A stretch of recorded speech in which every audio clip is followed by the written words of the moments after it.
Puji Shalom. nama Tuhan.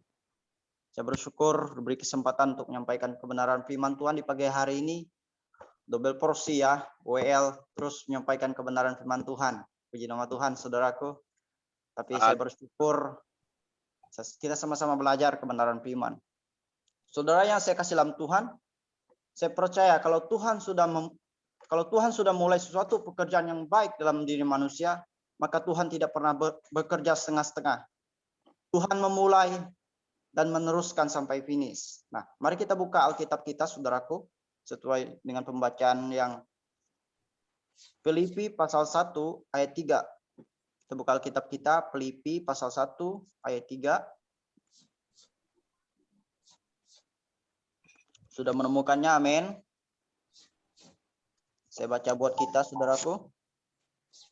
Akan hal ini, aku yakin sepenuhnya, yaitu Dia yang memulai pekerjaan baik di antara kamu akan meneruskannya sampai pada akhirnya pada hari Yesus Kristus.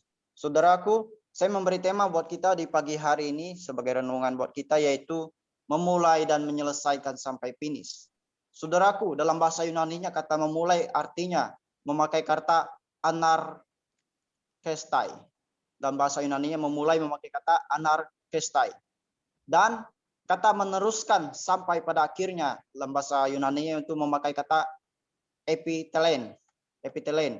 Nah, kata di atas adalah atau kata ini menunjukkan bahwa memulai dan mengakhiri suatu pengorbanan. Nah, Paulus memandang bahwa kehidupan setiap orang Kristen sebagai suatu pengorbanan yang harus dipersembahkan kepada Yesus Kristus.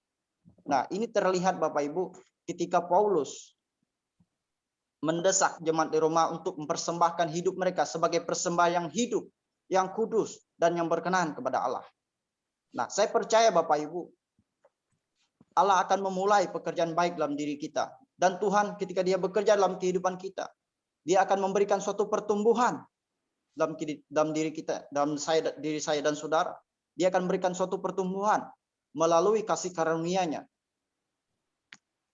Nah, saudara-saudara, sebelum kita lebih dalam untuk memahami kebenaran firman Tuhan ini, kita akan belajar beberapa hal, yaitu bagaimana keteladanan Rasul Paulus. Nah, kita tetap dalam konteks yang sama, yaitu dalam Filipi 1 ayat 6. Dikatakan akan hal ini, aku yakin sepenuhnya, yaitu Ia yang memulai dan seterusnya. Poin yang pertama buat kita pagi hari ini yaitu ialah Ia yang memulai. Nah, saudara, pertanyaan buat kita di pagi hari ini bahwa pernahkah kita memulai segala sesuatu melibatkan Tuhan? Saya ulang, pernahkah kita ketika memulai segala sesuatu melibatkan Tuhan?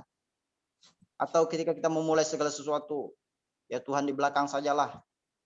Saya bekerja dulu, nanti saya percaya Tuhan pasti berkati. Nah, Bapak Ibu, saya mau ngajak kita bahwa ketika kita melakukan segala sesuatu atau memulai segala sesuatu, mari kita libatkan Tuhan.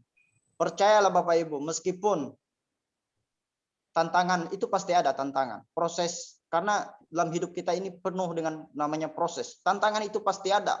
Tetapi percayalah, ketika kita memulai dan mengandalkan Tuhan, percayalah, kita akan menyelesaikan sampai finish. Katakanlah Bapak Ibu keselamatan. Nah, satu kali Tuhan menemukan saya dan saudara, tidak pilih masa lalu kita seperti apa. Bapak Ibu, saya bertobat 2018. Pada waktu itu saya masih kerja di Malaysia. Sebelum saya dijamah Tuhan menjadi hamba Tuhan ya, saya kerja di Malaysia. Ada 2 pendeta besar atau pendeta ternama di sana. Mereka mendoakan saya pergi ke depan untuk didoakan. Di situ saya dijamah Tuhan. Di situ saya dijadikan ciptaan baru. Di situ saya dibuka hati untuk menjadi hamba Tuhan, Bapak Ibu. Saya percaya Bapak Ibu, sangat percaya saya bahwa kasih karunia itu adalah mempunyai makna yang tidak pantas dijadikan pantas. Saya bersyukur Bapak Ibu, Sang Guru Agung itu menemukan sampah ini. Saya dulu sampah, artinya bahwa saya dulu di luar Tuhan. Ibaratnya ketika kita di luar Tuhan berarti kita sampah. Tetapi saya bersyukur Bapak Ibu, Sang Guru Agung itu menemukan sampah ini. Dia daur ulang saya dijadikan ciptaan baru demi kepentingan pelayanannya. Amin. Amin. Allah selalu memulai dan menyelesaikan segala sesuatu dalam kehidupan kita. Katakanlah Bapak Ibu, ketika Tuhan membentuk karakter kita dari yang buruk menjadi karakter yang baik. Sehingga dikatakan menjadi serupa dengan Dia. Serupa dengan Kristus. Nah, mari kita Bapak Ibu siapkan hati kita untuk dibentuk oleh Tuhan. Buka hati kita untuk dibentuk oleh Tuhan. Bapak Ibu saudara kasih dalam Tuhan, ada kisah. Ini seorang Papua ini. Nah, kisah seorang anak Papua. Namanya Ucok. Ucok pulang pagi-pagi dari sekolah. Bapaknya tanya, Ucok, kenapa kau pulang pagi-pagi dari sekolah? Terus Ucoknya bilang, Bapak, hari ini kami libur katanya. Terus bapak yang bilang, kalau begitu ganti baju sana. Ikut bapak pergi ke pasar. Lalu bapak ibu Ucok pergi ikut bapaknya ke pasar. Tiba di pasar, Ucok dan bapaknya membeli pinang. Ucok senang sekali. Pas mau pulang dari sekolah, pas mau pulang dari pasar, Ucok terkejut. Karena di depannya ada bapak gurunya.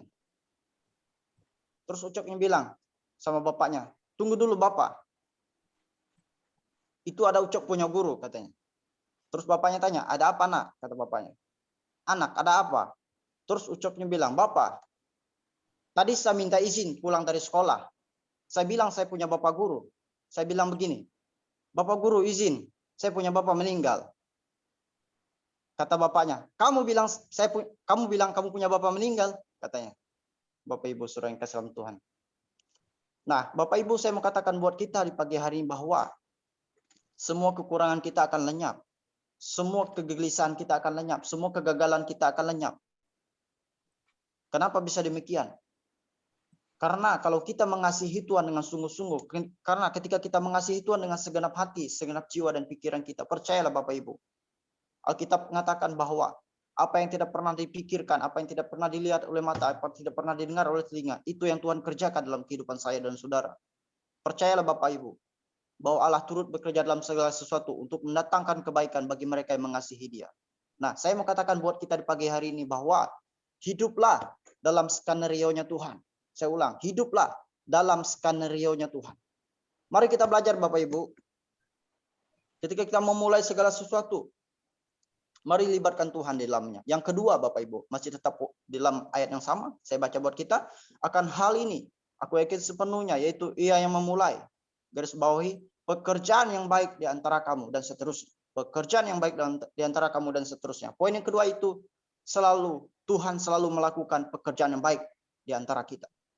Bapak Ibu saudara yang kasih dalam Tuhan, saya percaya bahwa orang yang sudah benar-benar bertobat adalah orang yang melihat bahwa segala sesuatu yang Tuhan kerjakan itu baik. Saya ulang, orang yang sudah benar-benar berubah atau bertobat adalah orang yang memandang bahwa apa yang Tuhan kerjakan itu selalu baik. Katakanlah Yusuf. Yusuf dipenjarakan karena Tante Potifar. Pertanyaan buat kita pagi hari, Yusuf buat salah apa? Tidak ada. Yusuf tidak ada buat salah apa-apa. Yusuf hanya menolak untuk tidak kompromi dengan dosa. Yusuf hanya menolak untuk tidak bersetubuh dengan tante gila itu, yaitu Tante Potifar. Akhirnya Bapak Ibu, Yusuf dipenjarakan. Nah, itulah zaman sekarang, zaman now, saudara-saudara. Siapa punya suara terbanyak? Siapa pintar putar balik fakta, dia pasti menang. Tetapi Bapak Ibu yang saya kasih dalam Tuhan, meskipun demikian, itu tidak menghambat rencana Allah dalam kehidupan Yusuf. Anda tahu, di balik penjara, Yusuf menjadi orang nomor 2 di Mesir. Luar biasa. Yusuf menjadi orang nomor 2 di Mesir, di balik penjara. Saya mau katakan buat kita di pagi hari ini bahwa dari sudut pandang manusia, banyak yang tidak baik yang Tuhan kerjakan dalam hidup kita. Contoh, ketika Paulus di penjara, apakah itu baik? Ketika Paulus dipukuli, apakah itu baik? Ketika Paulus didera berkali-kali, apakah itu baik? Dari sudut pandang manusia, banyak yang tidak baik. Karena kita seperti bangsa Israel sering mengeluh di dalam prosesnya Tuhan. Kita sering mengeluh. Tetapi Bapak Ibu yang saya kasih dalam Tuhan, Paulus meskipun didera berkali-kali, dipukuli, dipenjara, keluar masuk penjara karena firman, karena pelayanan, karena Injil. Tetapi Bapak Ibu saya mengatakan Paulus berada dalam satu level iman. Paulus mengimani bahwa dalam Yesaya 55 ayat 8 dan 9 mengatakan, sebab rancanganku bukanlah rancanganmu dan jalanmu bukanlah jalanku. Demikian firman Tuhan. Seperti Tingginya langit dari bumi, demikianlah tingginya jalanku dari jalanmu, dan rancanganku dari rancanganmu. Begitu jauhnya perbedaan rancangan kita dan rancangan Tuhan, Bapak Ibu. Marilah libatkan Tuhan dalam perencanaan kita. Saya percaya Bapak Ibu, orang yang mampu memulai dan menyelesaikan sampai finish, itu bukan orang hebat, tetapi orang rendah hati. Saya ulang, orang yang mampu menyelesaikan, memulai dan menyelesaikan sampai finish, itu bukan orang hebat, tetapi orang rendah hati. Bukan orang hebat Bapak Ibu, tetapi orang rendah hati. Saya tidak mempersoalkan bahwa pelayanan kita harus begini, saya tidak mempersoalkan. Tapi kita harus melayani Tuhan dengan sungguh-sungguh. Saya tidak mempersoalkan skill pintar dalam pelayanan. Tetapi tidak mungkin orang bodoh memimpin. Tidak mungkin Bapak Ibu. Tetapi saya mau katakan buat kita di pagi hari adalah bahwa sehebat apapun Anda, sehebat apapun kita, ingat rendah hati. Sehebat apapun kita, ingat rendah hati. Ingin sukses, rumus surganya jelas. Dalam Amsal 18 ayat 12 mengatakan tinggi hati mendahului kehancuran, tetapi kerendahan hati mendahului kehormatan. Ingat, ketika kita tinggi hati selesai. Tetapi ketika kita rendah hati Bapak Ibu, kita akan dihormati orang. Kita akan dihormati. Ini sama kisahnya dengan Salomo ketika dia membangun gedung yang dijuluki Golden House atau bait Allah pertama yang dilapisi emas. Bayangkan, bait Allah pertama dilapisi emas. Tetapi Bapak Ibu, meskipun Salomo membangun bait Allah yang begitu megah, begitu luar biasa, begitu hebat, tetapi Salomo tetap berkata, ia yang memulai, Tuhan yang memulai. Sehingga Salomo berkata dalam Mazmur 127 ayat 1 mengatakan nyanyian syair Salomo, jikalau bukan Tuhan membangun rumah, sia-sialah usaha orang membangun. Saya baca ulang. Jikalau bukan Tuhan yang membangun rumah, sia-sialah usaha orang membangun. Ingat Bapak Ibu.